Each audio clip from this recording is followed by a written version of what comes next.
Structural induction proof. We start with a basic regular language. For regular language, there is a finite automata. Finite automaton, that is a singular. Automaton is a singular. Finite automata, automata is plural. So any regular language can be accepted by a finite automaton. And the proof will be constructive, which means we'll take basic regular language, construct corresponding finite automata. Then we'll take two regular languages, apply union, construct finite automata, apply concatenation, construct finite automata, and apply clean star, and also construct finite automata for a new language. So using these operations, we can define all regular languages. So here we'll start with the basic regular language and we'll show that there is a finite automata. Not only will show, actually will construct. The proof will be constructive. Otherwise, it's just sufficient to show and justify. Instead of that, we'll construct and justify. So the proof will be constructive. It is based on the structural induction. Because it is based on the structural induction, we'll start with the basic regular language, prove for that. Then we'll apply these operations and prove that there is a finite automata for this new regular language. And that is how we have a recursive definition defined. We start with the basic definition, and then we define a mechanism for constructing, for deriving new regular language. And how to devise mechanism using these operations: union, concatenation, and clean star. So these are basic regular languages. Phi, then null. So there is a language containing a single element, that is null, in bracket A. These are basic regular languages. The claim is, for regular language, we have finite automata. Regular languages can be accepted by finite automata. So these are basic regular language, and if we have finite automata, if we can show the finite automata, if we can construct the finite automata, then that is the proof actually. But this is a simple. For phi, my figure A, we are constructing NFNL, and we can take liberty to construct NFNL because we can convert any NFNL to DFA. We can convert any NFNL to NFA to DFA. So we can convert any NFNL to DFA. So easiest way to construct is NFNL. Easiest device to construct is NFNL. So we'll construct NFNL. Languages are phi, null, and A, and here are corresponding NFNLs: figure A, figure B, figure C. Phi, nothing is accepted, so no accepting state. If my finite automata does not have any accepting state, the accepted language is phi. Nothing is accepted. Then null. If I want to accept the string null, then my initial state has to be the final state.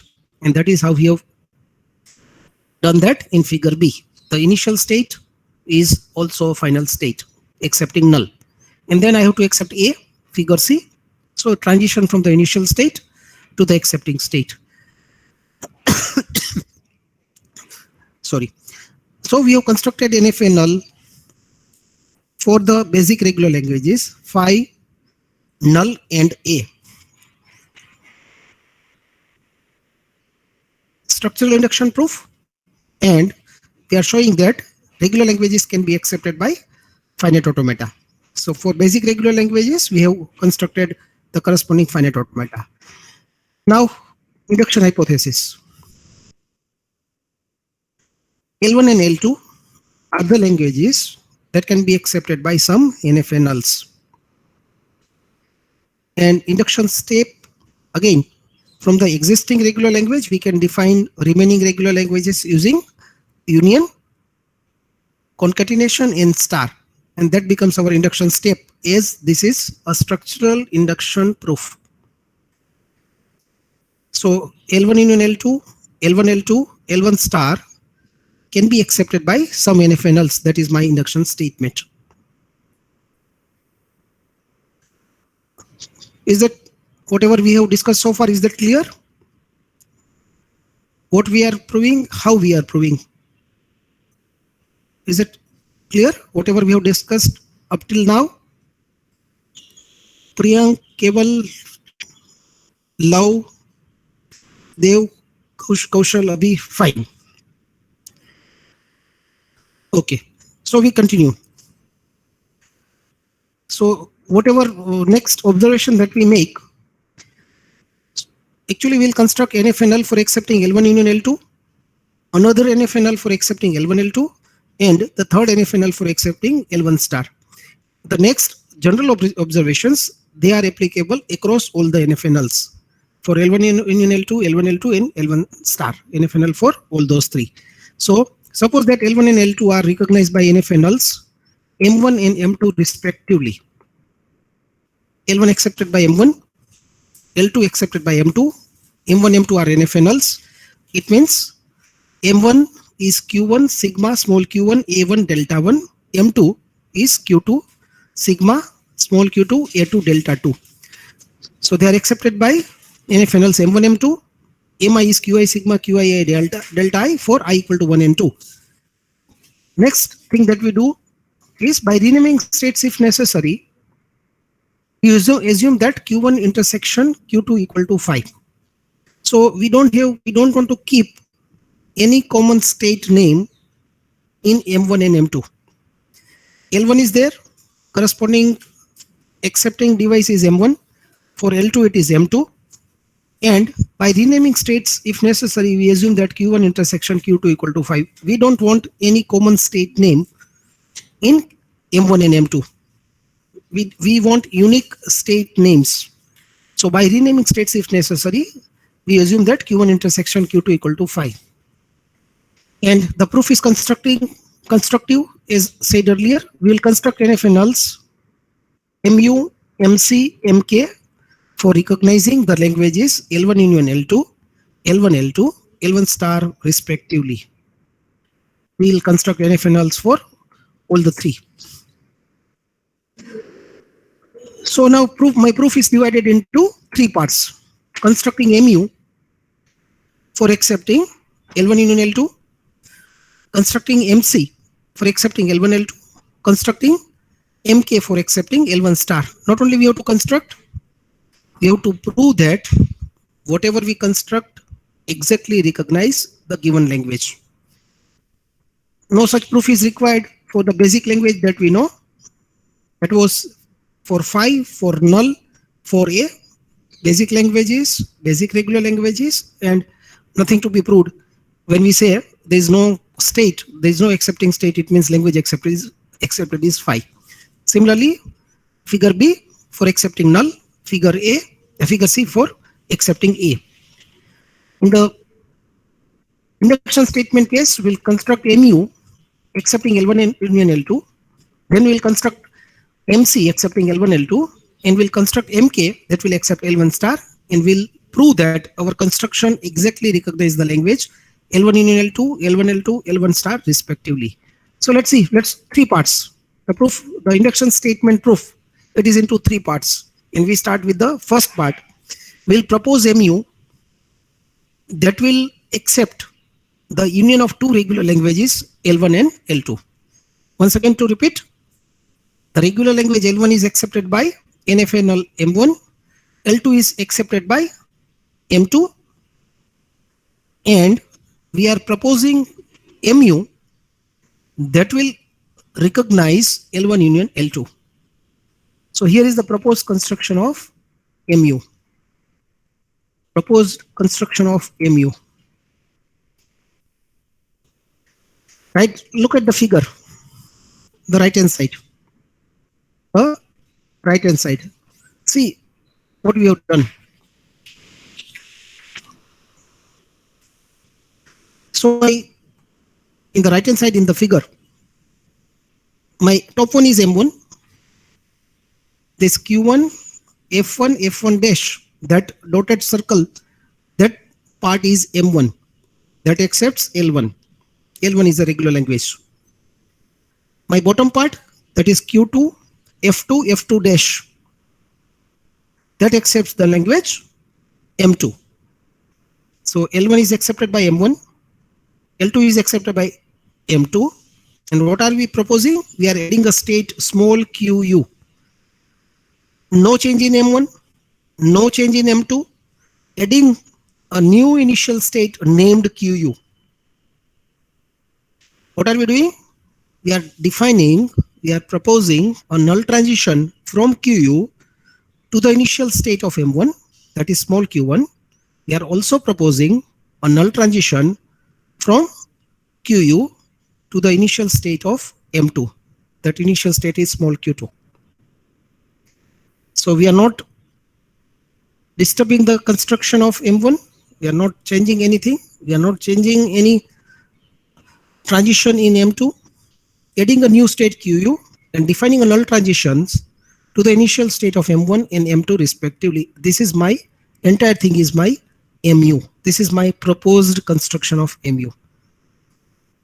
What does that mean? Let us mathematically represent our construction.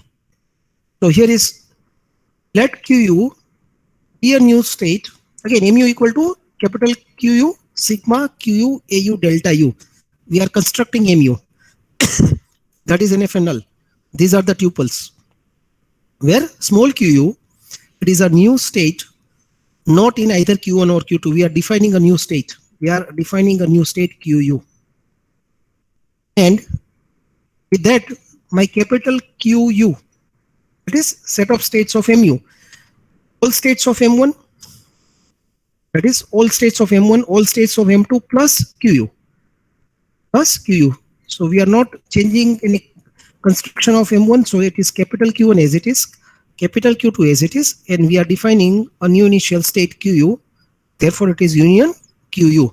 And because it is a set operation, we are putting QU within the set notation. So Q1 union Q2 union QU. That is my capital QU. Sigma does not change.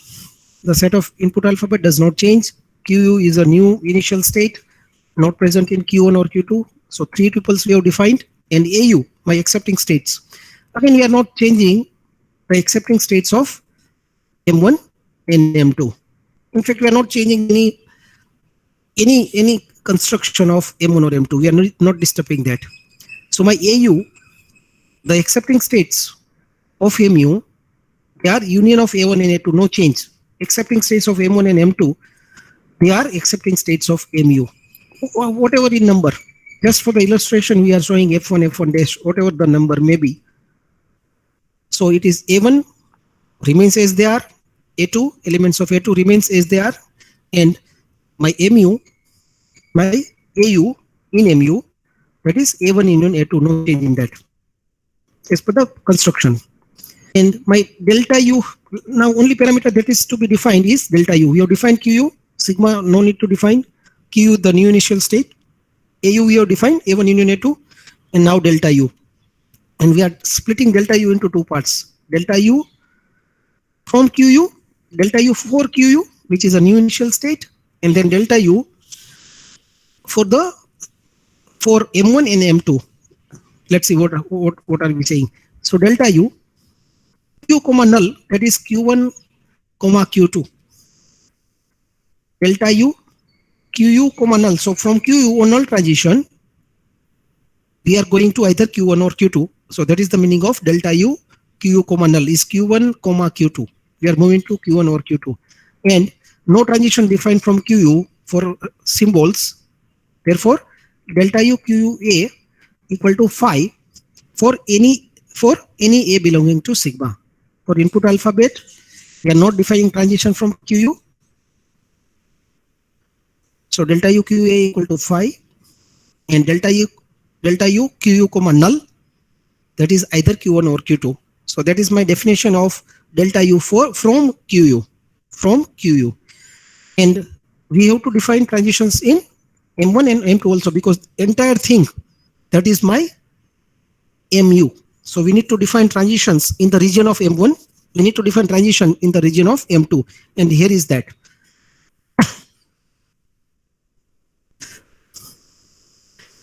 Let us take alpha. Don't use A. Below A I have written in black alpha. So read alpha, don't read A. Just for the consistency purpose. Consistency in using symbol name, using variable name or symbol name. So don't read A, read alpha.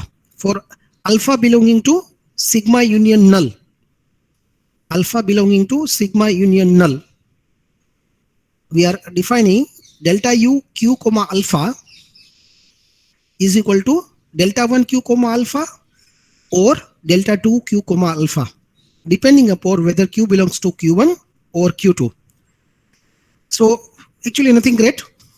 When we say A, it means usually for any input alphabet we use the symbol A. A belongs to sigma. So not only from sigma, because we are constructing NFA null, we also require null transition. So for alpha belonging to sigma union null, just to separate that, we have also included null. We are using variable name alpha instead of A. That's it. So delta u q comma alpha.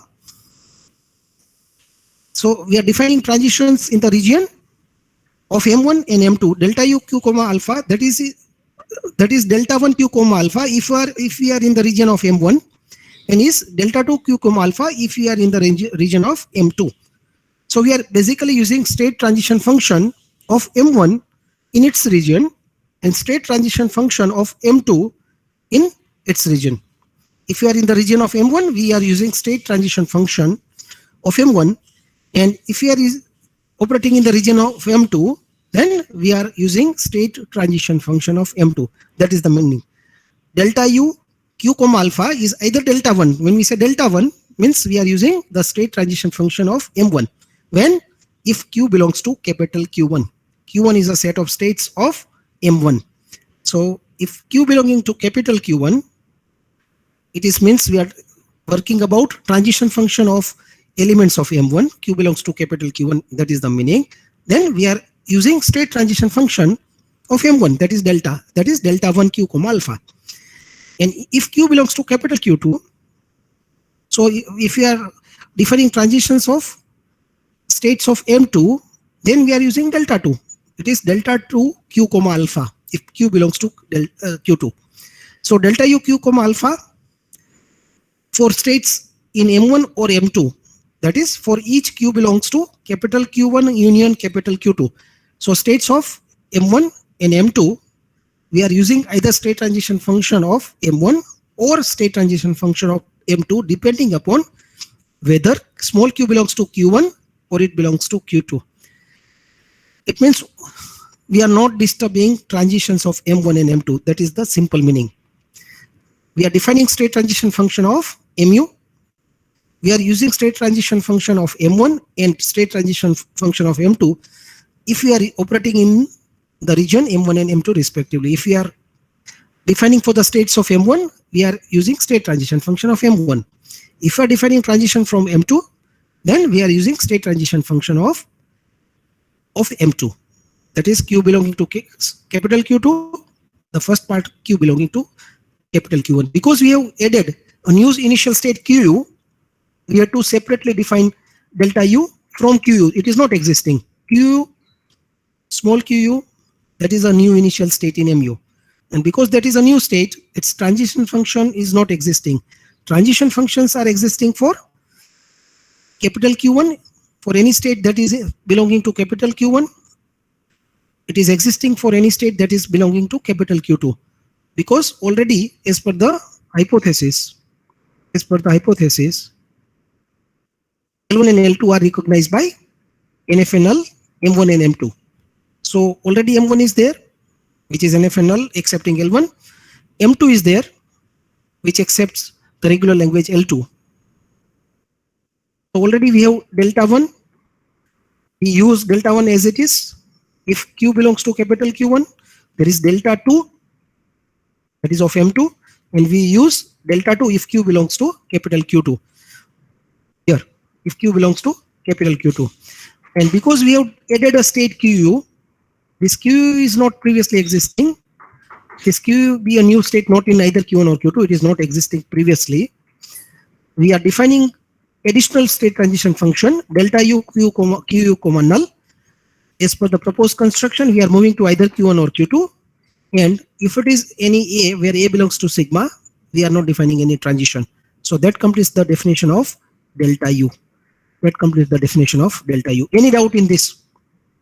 Whatever we have constructed, any doubt in this?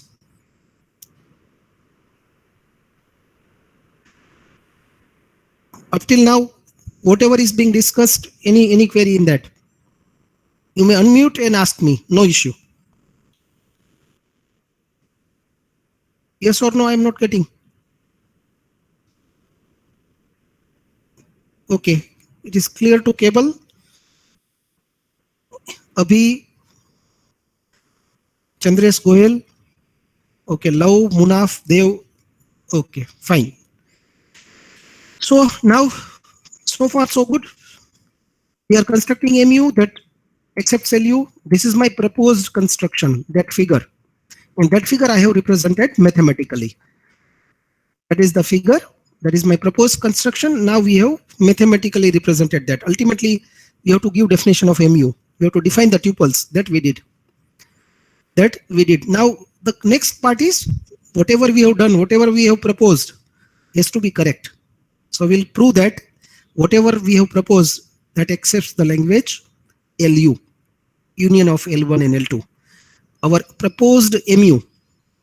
In the figure we have represented for simplicity, mathematically we have defined that. So that mathematical definition is important. Figure for our understanding, and this is my mathematical definition.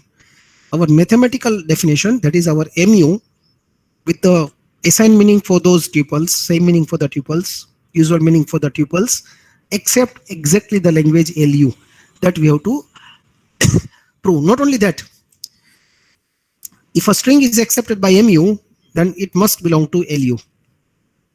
Whatever is there in LU is accepted by MU, and anything that is accepted by MU, that has to be element of LU. Converse of the statement. That means converse of the statement will prove both the things. This is my proposed construction, and now we'll prove that it is correct. And here is the argument.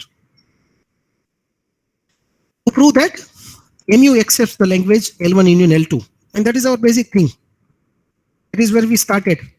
We'll construct NFA null, induction proof, induction step, induction statement, three things. We'll construct MU for accepting L1 union L2. We'll construct MC for accepting L1 L2. We'll construct MK for accepting L1 star. So this induction statement proof, that is divided into three parts: constructing MU, constructing MC, constructing MK. So we are currently in part number 1, constructing MU for accepting L1 union L2. So we have proposed, and then we have to prove that our proposal is correct. And here is our argument. What is to be proved? To prove that MU accepts the language L1 union L2. MU accepts the language L1 union L2, that we have to prove, and here is the argument.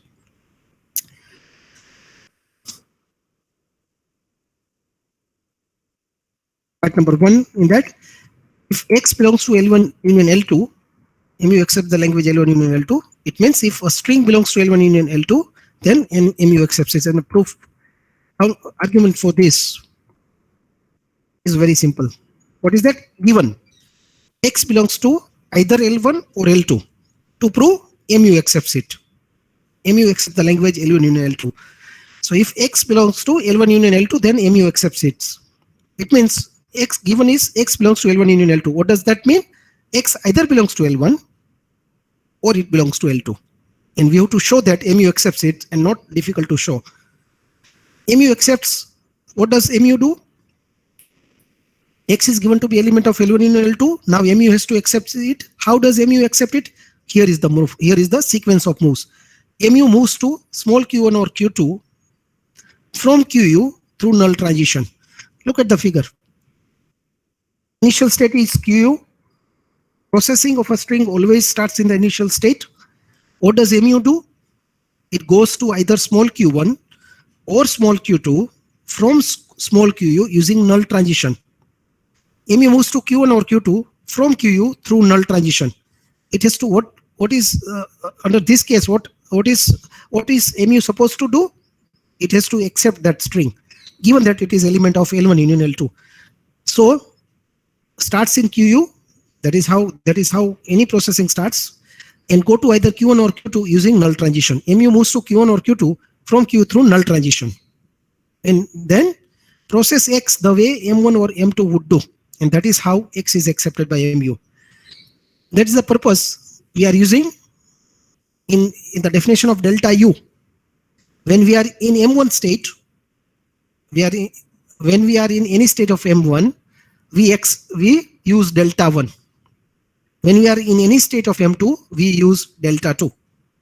So how does mu accept this x, which is element of L1 union L2? Go to small q1 or q2 through null transition from qu. Now it has reached small q1 or small q2. It will reach either q1 or q2. So if x belongs to L1, it will take the upper branch. If x belongs to L2, it will take the lower branch, and x is either belonging to L1 or L2, that is given. So if x belongs to L1, it will take the upper branch through null transition. Nothing is processed. Now it is already in Q1, already has the state transition function of M1. So it will process x the way M1 would do from that point. And if x belongs to L2, then it is taking the bottom branch and then using the its state transition function. In this case, it is using delta 2. It will process x the way M2 would do. And that is how it would accept any string that is element of L1 union L2. Again, reading, MU moves to Q1 or Q2 from small q through null transition and then process x the way M1 or M2 would do. And it can process like M1 or M2 because it is, as per our definition of delta U, it is either delta 1 or delta 2 depending upon whether Q belongs to capital Q1 or it belongs to Q2. Then process x the way M1 or M2 would do. And that is how x would be accepted by MU. So if x belongs to L1 union L2, then MU accepts it. This is my argument. Is the argument clear? Argument, justification. Very quickly, your feedback is required. Chandresh, Keval, fine. Now the converse, not only that. Abhi, okay, fine. Not only that, MU accepts L1 union L2. Anything that is accepted by MU, that belongs to L1 union L2. It is not accepting, good, Devans, Munaf, fine. Not only that, it is only accepting strings of L1 union L2. So anything that is accepted by MU has to be element of L1 union L2. So actually we have to prove two things. If any string belongs to L1 union L2, then MU has to accept it. And if something is accepted by MU, then it belongs to L1 union L2. It is not accepting any string other than element of L1 union L2. Then only we can say MU accepts the language L1 union L2. So the converse, the second part is converse. If MU accepts X, then X belongs to L1 union L2. Something is accepted by X, sorry, if something is accepted by MU, then that X has to be element of L1 union L2, nothing else. It cannot accept any string other than that in L1 union L2. So if MU accepts X, then X belongs to L1 union L2. That we have to prove, that we have to justify. Now, what is here? Again, the initial part. After if, what is that? MU accepts X, that is given. If MU accepts X, that is given. What is meaning of MU accepting X? The processing of X, because it is given that MU accepts X, the processing of X starts in small q and ends in an element of capital A1 or capital A2. This is my MU. Now I am knowing that it is given that MU accepts the string X. So because it has accepted the string X, the processing has to start in the initial state. That's the only way the processing can start by this model of computation. Processing has to be in the initial state. For that matter, any model of computation. So processing has to start in Q. And because it is accepted, it means the processing of X has to end in one of the accepting state of MU. And which are the accepting states of MU? Either elements of A1 or elements of M2. What is my AU? Look at this definition. It is A1 union A2. So it is accepted. It means the processing of X is ended in one of the accepting states of one of the elements of A1 or one of the elements of A2. And that is our actually main basis for the argument for this. As MU accepts X, there is a sequence of transitions for X from small q to one of the accepting states of either M1 or M2. It is given accepted. So because it is accepted, it has to end. The processing has to end in one of the accepting states. And the accepting states of MU are A1 and A2. So processing of X starts from QU and ends in one of the accepting states of M1 or M2. That is my immediate inference. My immediate conclusion is MU accepts X. There is a sequence of transitions for X from QU to one of the accepting states of either M1 or M2.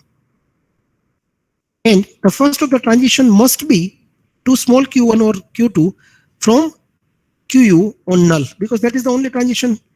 See, transition is starting, the processing starting is QU, it is ending in A1 or A2. It means one of the transition has to be from QU to Q1 or from QU to Q2, small q1 or small q2, because that's the only transition defined. No more transition from QU.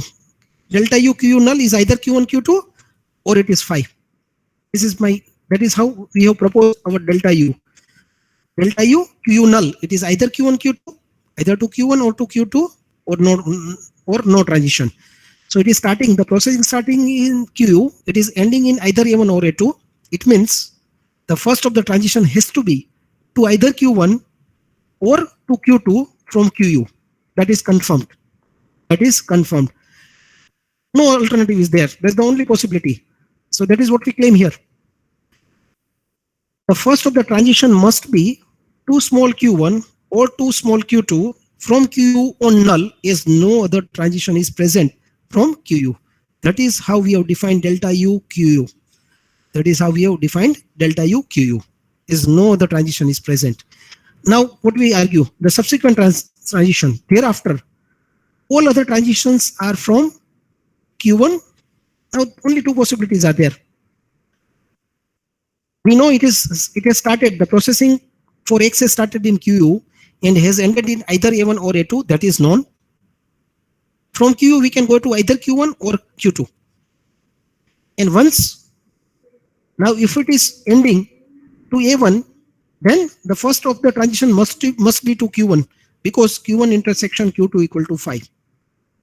Because Q1 intersection Q2 has to be 5. We have gone to either Q1 or we have gone to Q2. These are the two possibilities. We don't know where we have gone. That's fine. And once we go to Q1, from Q1, the ending is either to capital A1 or it is to be to capital A2. Then the way we have defined delta U, we cannot move, the transition cannot be across M1 and M2. So if it is starting from Q1, then it must end in element of A1. If it is starting from Q2, it has to end at the element of A2, because either we are using delta 1 or delta 2. We are not defining transition from a state of M1 to a state of M2. That we have not defined. That is our proposed definition. Once if Q belongs to capital Q1, we are using delta 1. And if Q belongs to capital Q2, we are using delta 2. So we cannot move from a state in M1 to a state in M2. And it is known that we are ending either at the accepting state of M1 or we are ending at accepting state of M2. We have moved to either Q1 or Q2. We don't know where it is. But if it is ending in at A1, then it has to start from Q1. And if it is ending at A2, it must start from Q2. And that completes actually the justification. The first of the transition must be from Q1 to Q2. From Q1 null, as no other transition is present from QU. Further, thereafter, all other transitions are from Q1 to elements of A1 or Q1, capital Q1, or from Q2 to elements of capital Q2 as Q1 intersection Q2 equal to 5. And that was the purpose. We said we will rename the states if required. By renaming the states, if necessary, we assume that Q1 intersection Q2 equal to 5. We don't want any overlap in the state names. So we are renaming the states if required. And now we have reached to either Q1 or Q2. It is given that we are ending in either A1 or A2. So subsequent transitions has to be from Q1 to A1 or from Q2 to A2, to an element of A2. Q1 is Q1 intersection Q2 equal to 5. And also in the region of M1 we are using delta 1, in the region of M2 we are using delta 2. So that is my last argument.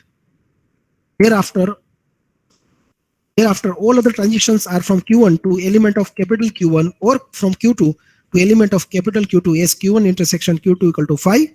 Therefore, X is accepted either by M1 or M2. Therefore, X belongs to L1 union L2.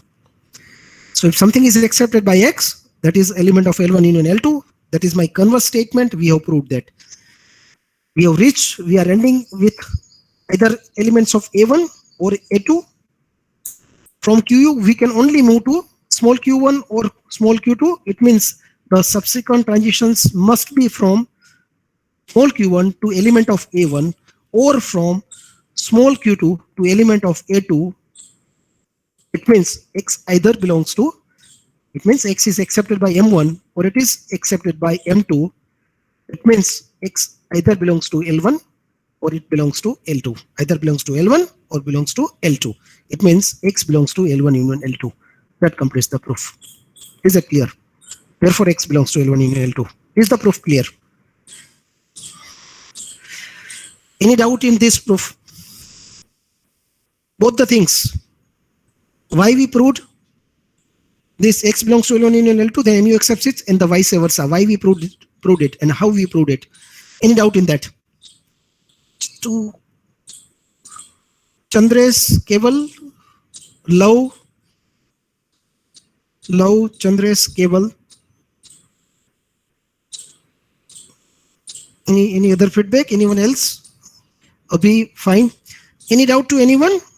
If something is not clear, I can repeat that. Devansh, that's clear, fine. So if you understand this, then remaining two parts. Construction of MU we have done.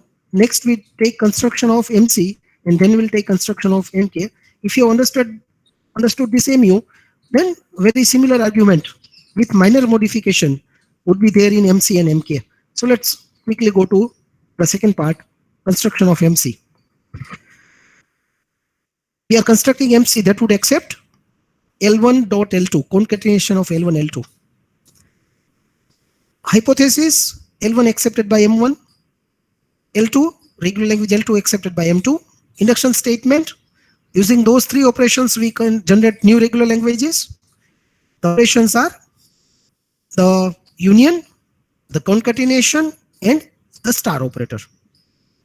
So for union we have proved, now we take the concatenation. This is structural induction proof. We are following the recursive definition.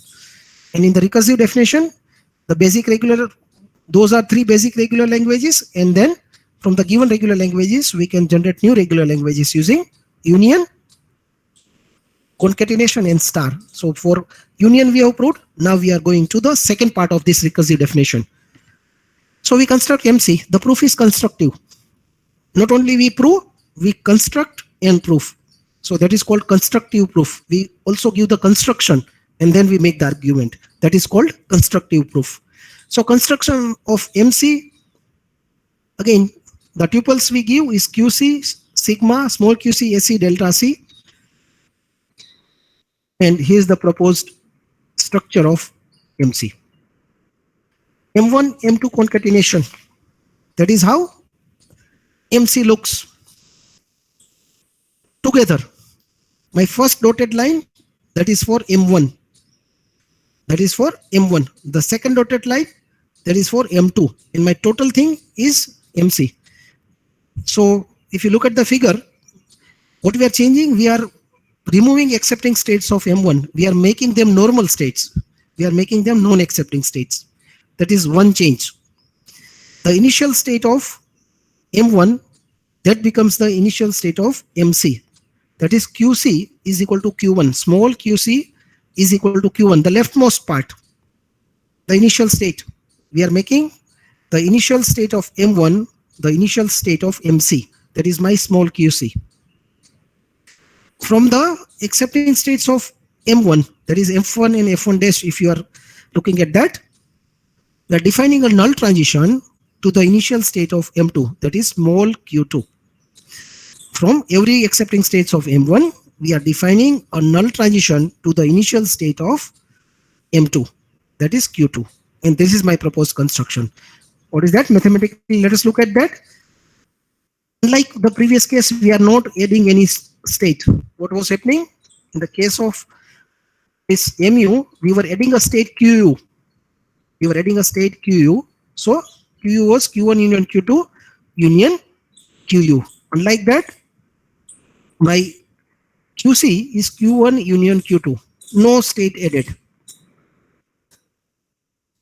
My initial state, that is qc, that is equal to q1. My accepting state, that is AC, that is A2.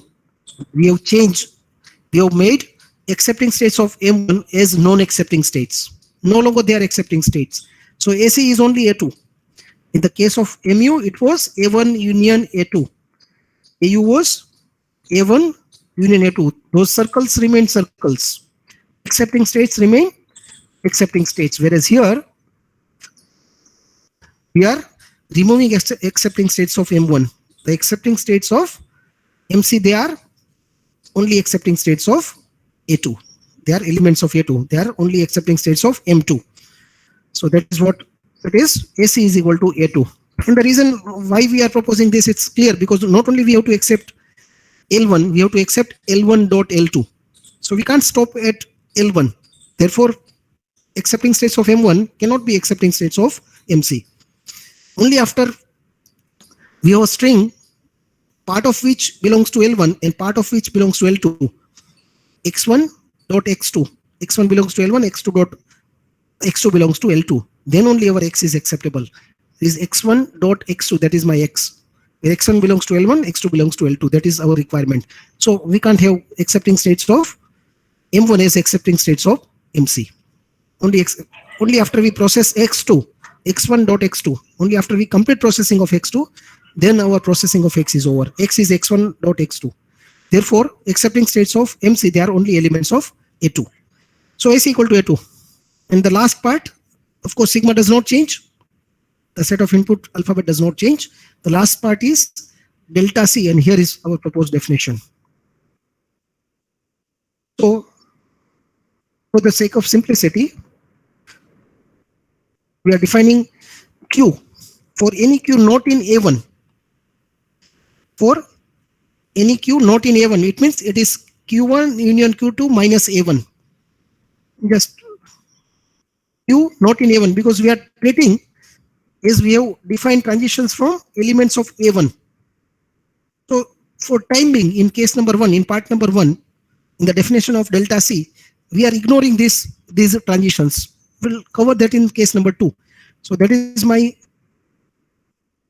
part 1 or case 1 for Q not in A1. We are talking about all the transitions for states in M1 and M2 except elements of A1, because that will treat separately. So for Q not in A1, it means Q belongs to capital Q1 union capital Q2 minus A1. So time being, we are not worried about A1. In alpha, that is belonging to sigma union null, the same symbol we are using. So Q belongs to capital Q1 union Q2 minus A1. Delta C Q comma alpha is delta 1 Q alpha or delta 2 Q comma alpha. If Q belongs to Q1 minus A1, Q belongs to Q2. So except for elements of A1, in the case of delta C, we are using delta 1 if you are operating in the region of M1, if you are in a state of M1. Of course, capital Q1 minus A1, because A1 will be handling differently. And similarly, for any state Q belonging to Q2, we'll be using delta 2. So that is what it is. Delta 1 Q alpha or delta 2 Q alpha, if Q belongs to capital Q2, that is delta 2. And if Q belongs to Q1 minus A1, then it is delta 1. And if it is A1, then we take that as case number 2 for Q belonging to A1. That is case number 2. Because why we are taking that as a separate case? Because we have defined transitions from element of A1. We have added transition from element of A1. In the previous case, what has happened? We have added transitions from QU. From QU, we have added null transition to Q1, Q2. Those transitions were added. Similarly, here, we have added transitions from elements of A1. We have added transition from element of A1. Therefore, we are treating it as a separate case. And that is delta C Q comma Q comma A, let's see, delta C Q comma A, where A belongs to sigma, Q belongs to capital A1, that is delta 1 QA. That is delta 1 QA, and delta C Q comma null is delta 1 Q null union Q2. So bottom part is where we are adding addition. Delta C Q comma null is delta 1 Q comma null union Q2. We are adding a transition to Q2. Please understand that, see, already transitions are existing. Transitions may be existing from elements of A1. So whatever previous transitions were existing from elements of A1, we are not changing them. So on null, it's possible that from F1, there is a null transition already existing to some state in M1, to some of its own state, previously existing, we don't know. Similarly, there may be a transition existing from F1 on A to some of its own state. We are not changing that. We are not changing delta 1. We are just adding a null transition from elements of A1 to Q2, and that is our second part. For Q belonging to Q1, if delta C Q comma A remains delta 1 QA, whatever the transitions are there, transitions there or not there, whatever it is there, remains as it is. Delta C Q comma A is delta 1 Q comma A as it is. Whatever transitions were existing from this, suppose from F1 on A and B, some transitions were there, they remain as they are. Some transitions were there on null, then they remain as they were. So what is that? Delta C Q comma A is delta 1 Q comma A for every A belonging to sigma. Delta C Q comma null, again, whatever previous null transitions were there, they remain as they were. That is delta 1 Q comma null, plus we are adding a transition to Q2. These transitions have been added from elements of A1, added transitions to Q2 on null. So we say plus Q2. Here we say union Q2. No change in previous transitions. Delta 1 Q null, delta 1 QA as they were, plus Q2. So in the bottom part, we have added Q2. Is this clear? The definition of delta C clear? The definition of delta C clear?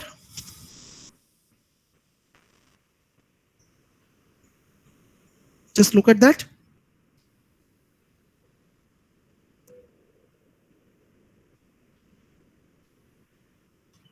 It's clear to Munaf and Cable. Abhi, fine. Okay. So my construction of MC is over. Induction statement. There are 3 parts in the proof. Construction and proof for MU, that was earlier over. Now we have constructed MC. Now we'll prove that MC accepts the language L1.L2 and nothing else. Only accepts the language L1.L2 and nothing else. Anything that is accepted by MC, that string has to be element of L1, L2. So this is my figure for the architecture of MC, and this is my actual mathematical definition of MC. Now the proof, jumping to the proof part. If X belongs to L1, L2, again same part. If X belongs to L1, L2, then MC would accept it. What we did there? If X belongs to L1 union L2, MU would accept it. And in the converse part, in case number what is, if something is accepted by MU, then that string belongs to L1 union L2. Exactly same will do here. X belongs to L1.L2, MC would accept it.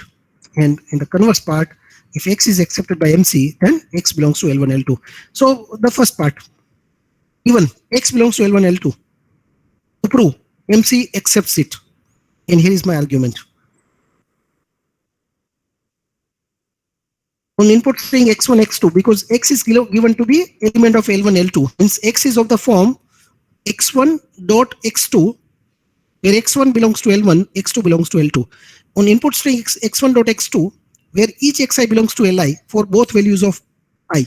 So in the simple words, X1 belongs to L1, X2 belongs to L2. X is of the form X1, X2. That is known. Now what we have to show, MC would accept it. MC has to accept this X, which is of the form x1 dot x2, where x1 belongs to L1 and x2 belongs to L2.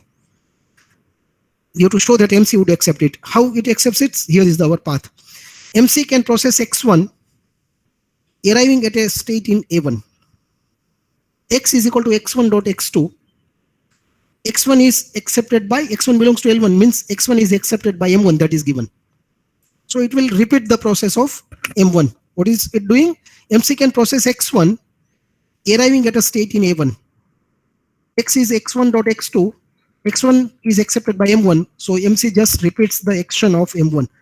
Starts its processing from Q1. Q1 is same as QC, so we'll use the word QC. Starts its processing from QC, and then it arrives at accepting element of A1, because X1 is accepted by M1, that is given. Let's continue further.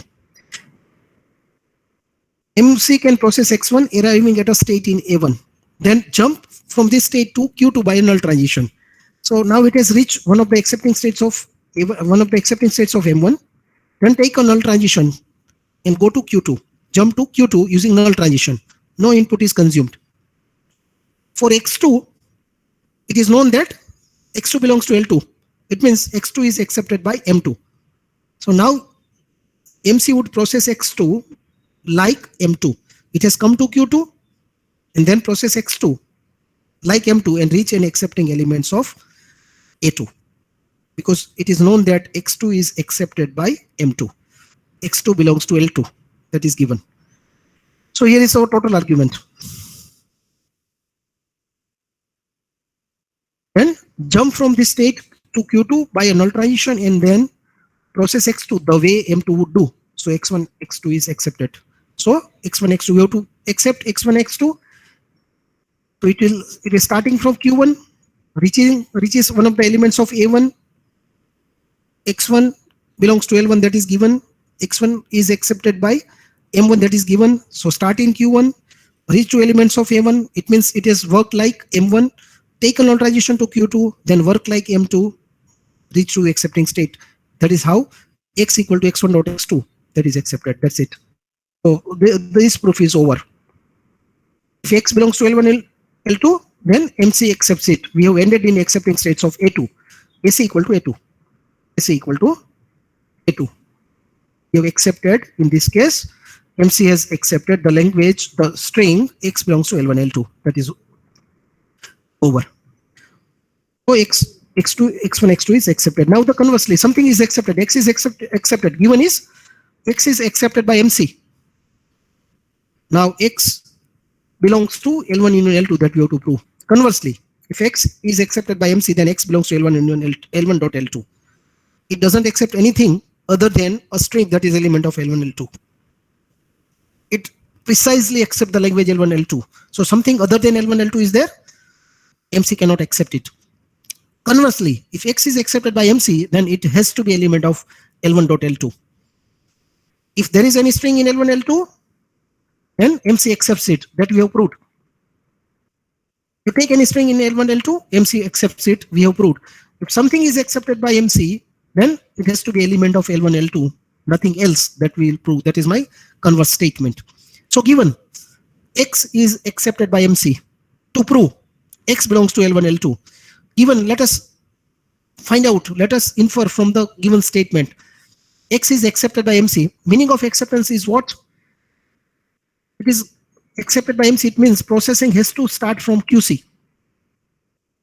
The processing has to start from QC or Q1 and end to an elements of A2, because my AC equal to A2 only. My AC equal to A2 only. So this is our argument. As X is accepted by MC, there is a sequence of transitions corresponding to X that begins at Q1 and ends at one of the elements of A2. Given is X is accepted by MC, the processing has to start from the initial state, that is QC, but QC is also equal to Q1. So we are using the word Q1. The processing of X has started in Q1 and ended in an accepting state of M2, in an element of A2. So X is accepted by MC, the processing has started at Q1 and ended at one of the elements of A2. And one of the transition must therefore be from an element of Q1 to an element of Q2, because it has started in the region of M1 and it has ended in the region of M2. So one of the transition has to be from element of capital Q1 to the element of capital Q2, to the element of Q2. So that is the further claim. One of the transitions must therefore be from element of capital Q1 to an element of capital Q2. And as per the definition of delta C, now if you look at our structure, which is our definition of delta C, this transition is nothing but from element of A1 to the initial state of Q2. Processing has started in the region of M1, ended in the region of M2. So there has to be a transition from an element of capital Q1 to an element of capital Q2. And as per the definition of delta C, this transition can only be from element of A1 to Q2 on null. That is our definition of delta C. That is our definition of delta C. This one, case number 2. Case number 2. So that is what we argue. One of the transition therefore must be from an element of capital Q1 to an element of capital Q2. And as per the definition of delta C, this can only be a null transition from an element of A1 to Q2, which means as Q1 intersection Q2 equal to 5, we don't have any overlap in the state names. All the previous transitions, they were from Q1 to elements of A1, and all the subsequent transitions, they were from Q2 to element of A2. What is that? Processing has started from Q1, small q1. It has ended at elements of A2. Q1 intersection Q2 equal to 5. There has to be a transition from the region of M1 to the region of M2. And as per the definition of delta C, this can only be a null transition from element of A1 to Q2. It means how we have actually processed X. We have started from Q1 and then we have processed up till element of A1. Basically X equal to, we have actually processed X as X equal to X1, starting from Q1, ending to element of A1, somewhere interim. And then null transition to Q2, starting from Q2, ending to element of A2. Actually we have processed X as X1, null X2, where X1 belongs to A1, X2 belongs to A2. So X equal to X1 dot X2. That is my final argument. Therefore, X can only be of the form X1, X2. So that is the conclusive remark. What we say? The previous transitions are from Q1 to element of A1, and all the subsequent transitions are from Q2 to an element of A2. It follows that X equal to X1 null X2 equal to X1, X2, wherein X1 is accepted by M1 and X2 is accepted by M2. Therefore, X belongs to L1 in L1 dot L2. That completes the proof. That completes the proof. Is this clear? The converse part of the statement, is that clear?